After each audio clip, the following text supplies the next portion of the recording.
नमस्कार, मैं सुमन और आप देख रहे हैं न्यूज प्रहर, खबर जो सच बोले। सीधे बढ़ेंगे खबरों की ओर, उससे पहले एक नजर डाल लेते हैं आज के हेडलाइंस पर। खेल खेल में बच्चा दामोदर नदी में डूबा। डेंगू जैसे मौसमी बीमारी की रोकथाम के लिए आसनसोल नगर निगम ने कसी कमर। ओवरटेक करने में एफसीआई के ट्रक ने बाइक को मारी टक्कर, बच्चे की मौत, गुस्साए लोगों ने की तोड़फोड़। आभूषण व्यापारी से लूटपाट में 5 आरोपी गिरफ्तार। अब खबरें विस्तार से। 2 बच्चे खेलते खेलते दामोदर नदी तक चले गए और इस खेल खेल में एक बच्चा डूब गया। लेकिन इस घटना में दुखद पहलू यह है कि दूसरे बच्चे ने सब कुछ जानते हुए नदी में डूबे अपने दोस्त के परिवार को कुछ नहीं बताया, जिससे उस बच्चे का पूरा परिवार परेशान रहा। यह घटना कहां की है, आइए हम इस रिपोर्ट में देखते हैं। यह मासूम बच्चा अब हमारे बीच नहीं है। 10 साल का शुभदीप दास रानीगंज के बल्लभपुर फाड़ी इलाके के साहेबगंज में रहता था। वह रानीगंज क्रिश्चियन प्राइमरी स्कूल में 4वीं कक्षा का छात्र था। उसके पिता प्रसन्न दास एक गाड़ी चालक है। शुभदीप बुधवार सुबह से लापता था। दरअसल वह अपने एक दोस्त के साथ खेलने गया था, लेकिन शाम होने के बाद भी वह नहीं लौटा। रात होने पर उसके परिवार वालों ने पुलिस को खबर दी। पुलिस ने पहले तो आसपास के तालाबों में मछुआरों के सहारे उसे ढूंढने की कोशिश की, लेकिन उसे खोजा नहीं जा सका। बृहस्पतिवार सुबह साहेबगंज इलाके में दामोदर नदी में बच्चे के शव को तैरता देखा गया। स्थानीय लोगों ने इसकी जानकारी पुलिस को दी।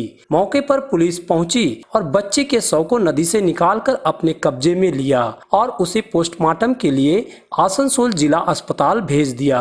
10 साल के शुभदीप के नदी में लाश पाए जाने से उसके घर में शोक की लहर छा गई है। इलाके के लोग भी दुखी हैं।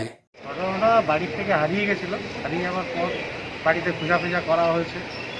রাত সন্ধ্যাবেলায় 7টা পর্যন্ত যখন না আসার ফলে তখন বাড়ির লোকজন পুলিশ প্রশাসনকে খবর দেয়। পুলিশ প্রশাসন তৃণমূলের পক্ষ থেকে আপনার তৃণমূলের ব্লক সভাপতি দেবুদা এসেছিলেন, অশোকেলা এসেছিলেন, প্রশাসনের বড়বাবু আমাদের বল্লভপুরে, তার উদ্যোগে জাল ফেলা হয়েছিল। জাল ফেলা হয়ে খোঁজা হয়েছে, দমকলও যায়। খোঁজা রাত 11টা সাড়ে 11টা। কোথায় খোঁজা হচ্ছিল?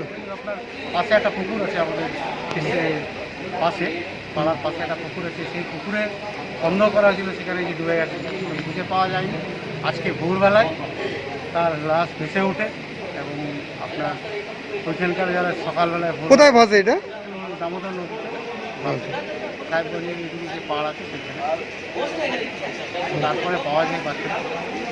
बरसात के दिनों में डेंगू का प्रकोप बढ़ जाता है, लेकिन इस बार आसनसोल नगर निगम की सक्रियता की वजह से डेंगू के मामले एकदम से कम हुए हैं।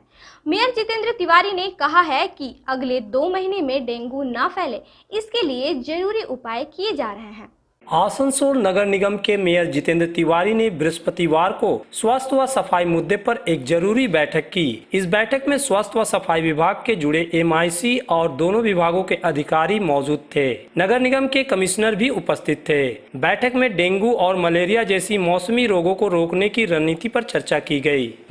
गतकाल আমরা আমাদের মিনিস্টার ইনচার্জ ফিরহাদ হাকিম ওনার সঙ্গে ভিসিতে আমাদের একটা মিটিং হয়েছিল এবং বেশ কিছু পরামর্শ তিনি দিয়েছিলেন রিগার্ডিং ভেক্টর বর্ন ডিজিজ, এবং ওটারই ফলো আপ হিসাবে আজকে আমরা আমাদের বড় চেয়ারপারসন যারা আছে তাদেরকে নিয়ে হেলথ MIC এবং MIC স্যানিটেশনকে নিয়ে আমরা বসেছিলাম। আমাদের কমিশনার আছেন, সুপারিনটেন্ডেন্ট ইঞ্জিনিয়ার আছেন, হেলথে আধিকারিকরা আছেন, এবং আমরা সিদ্ধান্ত নিয়েছি যে আগামী 2 মাস আরও কী করে একটা বেটার ক্যাম্পেইন চালানো যায় এই ভেক্টর বর্ন ডিজিজকে প্রিভেন্ট করার জন্য, তার উপর আমরা আলোচনা করেছি।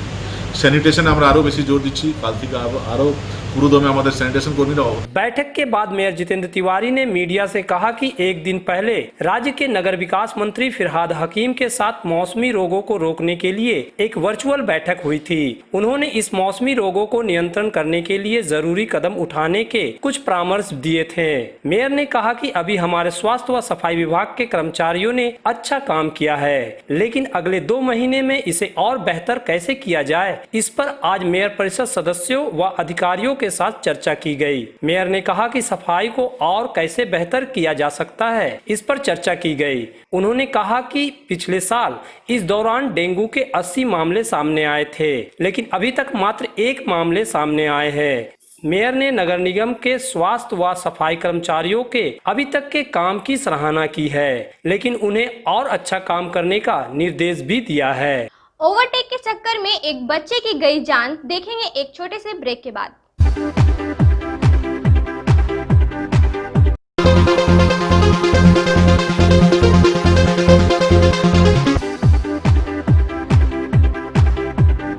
ब्रेक के वापसी के बाद स्वागत है।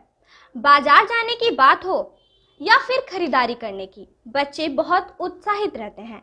बाजार जाकर खरीदारी करना उनके लिए किसी कौतूहल का विषय होता है, लेकिन एक बच्चे के लिए यह उत्सुकता काफी भारी पड़ी और दुर्घटना में उसकी जान चली गई। यह घटना पुरुलिया की है। सड़कों पर ट्रक ऐसे चलते हैं मानो उन्हें किसी की फिक्र नहीं होती है, और अगर जब बात किसी से आगे निकलने की हो तो फिर किसी भी कीमत पर ओवरटेक करना ट्रक ड्राइवर जैसे अपना अधिकार समझते हैं, भले इसमें किसी की जान क्यों ना चली जाए। आज पुरुलिया जिले में ऐसी ही एक घटना में 12 साल के बच्चे की जान चली गई। 2 ट्रकों के आगे निकलने की होड़ में एफसीआई ने के अनाज से लदे दूसरे ट्रक ने एक बाइक को सीधी टक्कर मार दी। इस पर बैठे 12 साल के प्रीतम मोद दूर छिटक गया। उसकी घटना स्थल पर ही मौत हो गई। बाइक चला रहे 22 साल के नयन मोद भी बुरी तरह घायल हो गया। उसे पहले स्थानीय अस्पताल में भर्ती कराया गया, फिर गंभीर अवस्था देखते हुए उसे बोकारो भेज दिया गया। इस दुर्घटना में एक बच्चे की मौत के बाद स्थानीय लोगों ने पुरुलिया बांकुड़ा राष्ट्रीय राजमार्ग 60 को अवरोध कर दिया। गुस्साए लोगों ने एफसीआई के ट्रक में तोड़फोड़ की, कुछ अन्य गाड़ियों को भी नुकसान पहुंचाया। बाद में बड़ी संख्या में पुलिस पहुंची, रैप भी उतार दिया गया। पुलिस ने लोगों को समझा बुझाकर रास्ता खाली कराया। करीब 3 घंटे बाद लोगों ने रास्ता खाली किया। আজকে সকালে এই রোডে একটা মর্মান্তিক দুর্ঘটনা ঘটেছে। একটি 12 বছরের শিশু স্পট ডেথ হয়ে গেল, আরেকজন মৃত্যুর সাথে লড়াই করছে, বোকারো হসপিটালে ভর্তি আছে। তারপরে এই এলাকাবাসী ক্ষোভে রাস্তায় নামেন, সমস্ত রাস্তা অবরোধ করে। পরবর্তীকালে প্রশাসন এসছে, আলোচনা হয়েছে। এই এলাকার মানুষের দাবি যে ট্র্যাকের যে মাল চলে ফুড সাপ্লাই, সেটা বাইপাস রাস্তা দিয়ে সরাই যাওয়ার ব্যবস্থা হোক। ভাঙড়া দিয়ে রাস্তা রয়েছে, যাতে এই রাস্তায় যানজট কমে। আর এই রাস্তায় যান নিয়ন্ত্রণের জন্য যে রেলিং রয়েছে, সেই রেলিং ব্যবস্থা করা হয়েছে, প্রশাসন ব্যবস্থাও করছে। এবং জলট্যাঙ্কি মোড় এবং দেবীমেলা মোড়ে যাতে পার্মানেন্ট ট্রাফিক থাকে, সেই ব্যবস্থার জন্য এলাকা থেকে বলা হয়েছে, সেটাও প্রশাসন ব্যবস্থা নিচ্ছে। बुद्धपुर थाना इलाके में एक आभूषण व्यापारी को गोली मारकर गहने लूटने की कोशिश की गई थी। अब इस घटना में पुलिस ने 5 आरोपियों को गिरफ्तार कर लिया है। इनके पास से कई सारे हथियार बरामद हुए हैं। डीसीपी अभिषेक गुप्ता ने बृहस्पतिवार को एक प्रेस कॉन्फ्रेंस कर घटना के विषय में जानकारी दी है। अगस्त की शाम को एक घटना हुआ था, जिसमें कि श्री सौम्य शेख जो है सौम्य सरकार आरती ज्वेलर्स के ओनर है। जब अपना ससुरबाड़ी लौट के जा रहे थे तो उस टाइम पे कुछ बदमाशों ने 3 बदमाश थे बाइक पे, उन्होंने उनके ऊपर गोली चलाकर उनसे जो उनके पास कैश था और सोना था वो लूट लिया था। 14 तारीख की घटना है ये, बुद्धपुर थाना के अंतर्गत। तो आज उस केस में हमको सफलता मिली है। हमारी टीम है में एसीपी कांक्षा, सीआई साहब, ओसी बुद्धपुर, ओसी बीजोर, इन सबका बहुत महत्वपूर्ण योगदान रहा है। इनका मेहनत से हम लोग 5 एक्यूज को पकड़ पाए हैं।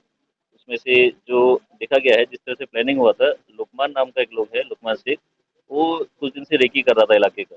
उसने फिर सीन साइक नाम के एक आदमी को, जो कि मंगलकोट का रहने वाला है, उसको इस चीज़ की खबर दी और उसने ही पूरा प्लानिंग करके 3 लोगों को लगाया, जो कि 3 लोगों को हमने एक्यूज को पकड़ लिया है। उन 3 लोगों को आर्म्स देके इस कांड को अंजाम दिया। तो आज हम कल रात में हम लोगों ने 5 लोगों को अरेस्ट कर लिया है। उनके पास से एक 9mm पिस्टल रिकवर हुआ है, कंट्री मेड मैगजीन है, 6 राउंड गोली बरामद हुआ है, लाइव कारतूस है, और एक खाली कारतूस मिला है, और 9,900 का कैश मिला है। ज्वेलरी आइटम जो गया था उसमें से कुछ आइटम हम लोग अभी कल ही रिकवर कर पाए थे, बाकी हम रिमांड पीरियड में रिकवर करके इस केस को कंप्लीट करेंगे। खबरों को समाप्त करने से पहले फिर से एक नजर डाल लेते हैं आज के हेडलाइंस पर। खेल खेल में बच्चा दामोदर नदी में डूबा। डेंगू जैसे मौसमी बीमारी की रोकथाम के लिए आसनसोल नगर निगम ने कसी कमर। ओवरटेक करने में एफसीआई के ट्रक ने बाइक को मारी टक्कर, बच्चे की मौत, गुस्साए लोगों ने की तोड़फोड़। आभूषण व्यापारी से लूटपाट में 5 आरोपी गिरफ्तार। शिल्पांचल के विभिन्न महत्वपूर्ण खबरों को जानने के लिए रोजाना देखना न भूलिए न्यूज प्रहर, खबर जो सच बोले। नमस्कार।